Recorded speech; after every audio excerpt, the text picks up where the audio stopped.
A maioria dos homens luta para vencer. Ragnar lutava para ser lembrado. Quando o lendário rei viking foi jogado na cova das serpentes pelo rei Egbert, ele não gritou por piedade, não implorou por sua vida. Em vez disso, sorriu. Porque Ragnar havia descoberto algo que poucos homens compreendem, que existe uma vitória maior que qualquer batalha, um poder mais duradouro que qualquer conquista territorial, o poder de se tornar imortal através da própria lenda. Ragnar transformou sua morte em sua maior estratégia. Ele orquestrou sua própria queda, não por desespero, mas por genialidade. Cada humilhação que sofreu, cada derrota que enfrentou nos seus últimos anos foi cuidadosamente plantada como semente de algo muito maior. A fúria de seus filhos e a imortalidade de seu nome. Esta é a história de um homem que entendeu que algumas batalhas só podem ser vencidas através da derrota, que algumas vitórias só são possíveis através da morte. Ragnar nos ensina a arte mais sofisticada da estratégia. Como transformar o fim em um novo começo. Como fazer da própria destruição o alicerce de uma lenda eterna. Porque no final, Ragnar não queria apenas conquistar terras, ele queria conquistar o tempo. E conseguiu. Peço que assista a esse vídeo todo, pois no final vou mostrar a lição mais valiosa sobre liderança que Ragnar nos deixou. Combinado? Não se esqueça de se inscrever no canal e bora pro vídeo. A sede de glória imediata. No início de sua jornada, Ragnar Lothbrok era como qualquer jovem guerreiro viking, obcecado pela glória imediata, pelas conquistas tangíveis, pela fama que vem das vitórias em batalha. Ele queria navegar para a oeste, saquear terras desconhecidas, trazer tesouros para Kattegat. Era a mentalidade clássica do guerreiro. Vencer hoje, ser celebrado hoje. Mas Ragnar sempre foi diferente dos outros. Enquanto seus companheiros vikings se contentavam com raids bem-sucedidos e espólios de guerra, ele começou a questionar algo muito mais profundo. E depois? E quando eu morrer?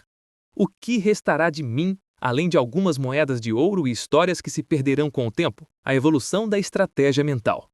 A primeira grande transformação de Ragnar aconteceu quando ele percebeu que a fama temporária não era suficiente. Ele começou a observar como os grandes líderes da história não eram apenas lembrados por suas vitórias, mas pela forma como moldaram o mundo ao seu redor.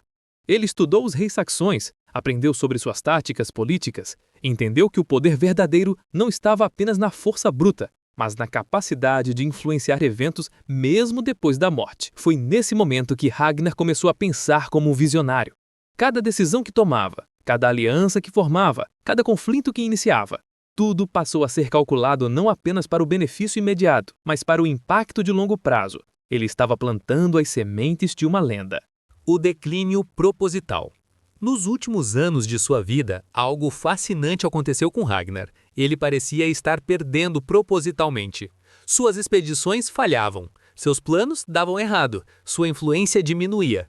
Para muitos, parecia que o grande Ragnar Lothbrok estava simplesmente envelhecendo e perdendo o toque mágico. Mas havia método nessa aparente loucura. Ragnar estava orquestrando cuidadosamente sua própria queda porque entendeu algo revolucionário. Um mártir é muito mais poderoso que um rei vivo. Um pai morto por injustiça é um símbolo muito mais potente que um pai vivo e poderoso. O jogo psicológico com os filhos. A genialidade de Ragnar estava na forma como ele manipulou a percepção de seus próprios filhos. Ao se mostrar vulnerável, ao falhar diante deles, ao partir para uma última expedição fadada ao fracasso, ele não estava demonstrando fraqueza. Estava criando as condições perfeitas para sua própria mitificação.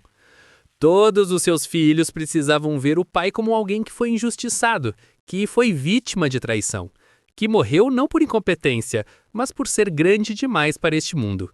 E Ragnar deu exatamente isso a eles.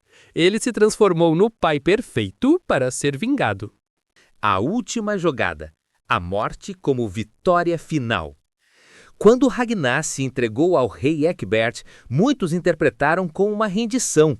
Na verdade, foi sua jogada mais brilhante. Ele sabia que seria torturado, sabia que seria executado de forma humilhante e sabia que isso seria exatamente o combustível necessário para transformar seus filhos em uma força imparável de vingança. Como você pode me matar? Sou Ragnar Lothbrok. Essas não eram palavras de desespero, eram a última provocação de um homem que estava prestes a se tornar imortal. Cada serpente que o mordeu na cova foi mais um tijolo na construção de sua lenda eterna. A transformação dos herdeiros. A morte de Ragnar não foi apenas um evento, foi um catalisador. Seus filhos, que até então seguiam caminhos separados com objetivos diferentes, subitamente se uniram sob uma única bandeira: vingar o pai. E não era qualquer vingança. Era uma vingança épica, digna da lenda que Ragnar havia construído ao redor de si mesmo. Ivar, o desossado, canalizou sua raiva em estratégias militares brilhantes. Bjorn tornou-se o explorador que o pai sempre quis que fosse. Ubbi assumiu a liderança política que Ragnar havia preparado. Cada filho tornou-se uma faceta diferente do legado paterno, multiplicando o poder de influência de Ragnar muito além do que ele poderia ter alcançado vivo. O grande exército pagão. A formação do grande exército pagão foi o resultado direto da estratégia de Ragnar. Milhares de guerreiros vikings se uniram, não apenas para conquistar a Inglaterra, mas para vingar um homem que se tornara símbolo de todos os vikings. Ragnar havia transformado sua morte pessoal em uma causa nacional. Cada batalha que seus filhos venceram, cada cidade que conquistaram, cada rei saxon que humilharam, tudo isso era Ragnar continuando a lutar através deles. Ele havia descoberto a imortalidade prática, viver através das ações inspiradas por sua memória. Além da vingança, o impacto cultural. O que Ragnar alcançou foi muito maior que vingança. Ele se tornou o arquétipo do herói trágico viking, o modelo de como um homem deve enfrentar o destino. Sua morte não foi vista como uma derrota, mas como uma escolha corajosa de alguém que preferia morrer como lenda a viver como um homem comum.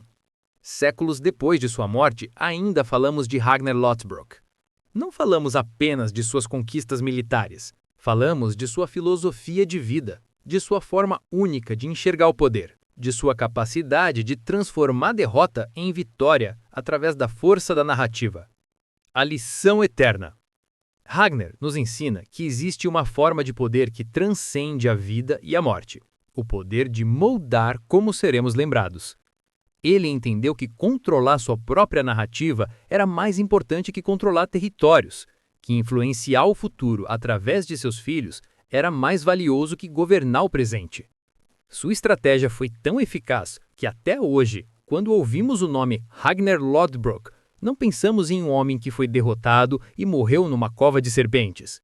Pensamos em um visionário que transformou sua própria morte na semente de uma vingança épica e de uma lenda imortal.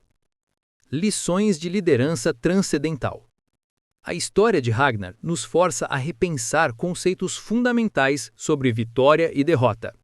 Ele nos mostra que, às vezes, o maior ato de liderança é saber quando e como sair de cena, como preparar o terreno para que outros continuem sua obra de forma ainda mais poderosa. Ragnar sabia que seus filhos eram mais fortes que ele, mais capazes, mais preparados para os desafios que viriam. Mas eles precisavam de motivação, precisavam de uma causa que os unisse, e não a causa mais poderosa que vingar um pai amado e injustiçado. O paradoxo do poder verdadeiro. O que Ragnar descobriu é o paradoxo fundamental do poder verdadeiro.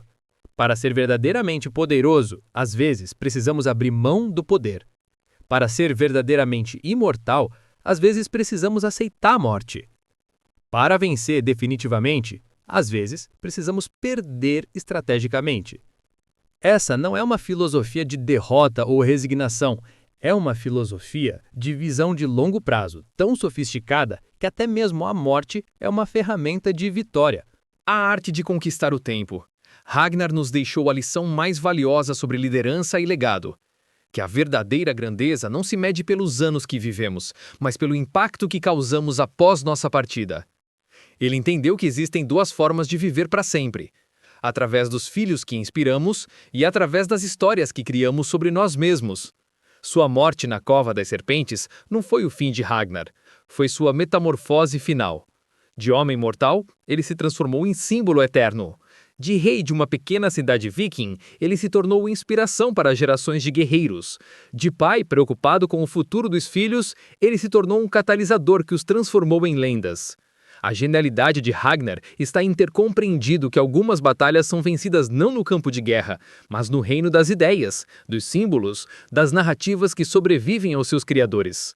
Ele lutou não apenas contra inimigos de carne e osso, mas contra o esquecimento, e venceu decisivamente. Hoje, mais de 1000 anos depois, ainda falamos de Ragnar Lothbrok, ainda nos inspiramos em sua coragem, ainda admiramos sua visão estratégica, ainda nos emocionamos com sua história. Ele conseguiu algo que poucos homens na história alcançaram: transformar sua própria vida em uma obra de arte que transcende o tempo. O poder não é revelado por atacar, mas por ser atacado, disse uma vez. E com essa sabedoria, Ragnar nos ensinou que a maior vitória possível é aquela que continua sendo conquistada muito depois de termos partido deste mundo. Porque no final, Ragnar não morreu na Cova das Serpentes. Ele nasceu para a eternidade. E essa talvez tenha sido sua maior conquista de todas. Se chegou até aqui, deixe nos comentários uma palavra que você acha que define melhor Ragnar e seus feitos. E agora, assista essa outra análise que está aparecendo em sua tela agora e nos vemos